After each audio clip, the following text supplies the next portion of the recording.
for this move, what we're going to do is called a single leg stretch, and it's like a Pilates exercise, only we're using the wall. And the reason why the wall is so good for this is because when you extend your leg out and you touch the wall, the force is going to come back, and it's going to strengthen all the muscles in the legs, along with you being able to really grip and lift up your core. So you're going to get a great impact for this workout, being that you're using the wall as opposed to not using the wall.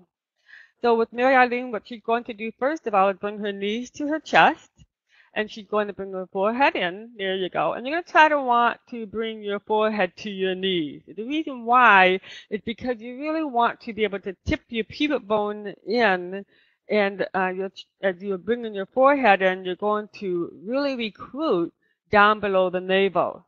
So it's so important to be able to not just have your chin slightly up, but tuck your chin in and bring your forehead in, so that way you can really get a good scooping. And then she's going to exhale, and you'll see she's not really using her neck and shoulders to fold in. She's using the side of her torso. Now, before we start this routine, I like to test it and to make sure that when you're on the mat next to the wall, that you're in the proper position because in distance, so that way you know every time you extend your leg, you're gripping in the right place. So with Mary Eileen, I'm going to have her extend her right leg out, and you're going to see that her right leg had to stretch kind of far, which causes her to have to arch her back a little bit. And so what we're going to do is have her bring her leg back in. She's going to shift her body down a little bit. So with you at home, you're going to be able to test it back and forth, kind of come down a little close, go away a little bit. Find a position when you extend your right leg out that you can feel it's very easy to keep the scooping going. You want to keep that scooping going. So she's got her scooping, and just the right toes are touching the wall, just enough with that little push off. We're able to now strengthen right into her calf muscles and into her hamstring, and keep her pubic bone tucked in a little bit so she keeps that core working for her. Really good move. Go ahead and bring your right leg in, and now bring your left leg out. So she's just testing that out a little bit, making sure too that her chest is always forward. Okay, we'll go ahead and do the routine now. She's going back and forth like this, and you just tap the wall. That's all you have to do. Just tap it enough that immediately that force comes right back into your leg muscle. As she's going back and forth, she has her body like planted on the mat, as if there was like a strap coming right across her body, keeping her body as still as possible.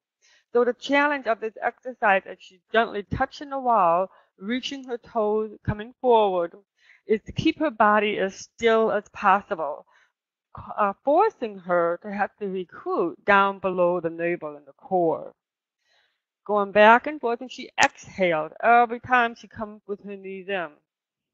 And when another option for this one is for Mary Eileen to hold her head up. So if you find that it's really hard to hold your head up, because Pilates has a way of doing that where you can really strain your neck a lot, being that you have to hold your head up to recruit your core. So I highly recommend interlace your fingers and put your hand right behind the bony part of your skull to be able to support. And she can even bring her arms in like that. You can just cradle that head if you want, because keeping that head in and keeping your chin tucked in and relax will really help you go into your core. So I don't mind you really supporting your head. It's so important, because once you start irritating your neck, it's really hard to reverse that. Going on 3, and see how our body's nice and steady here, and 2, and 1. Good. Go ahead and curl back in. Wrap your hands around your legs. Exhale all the air out.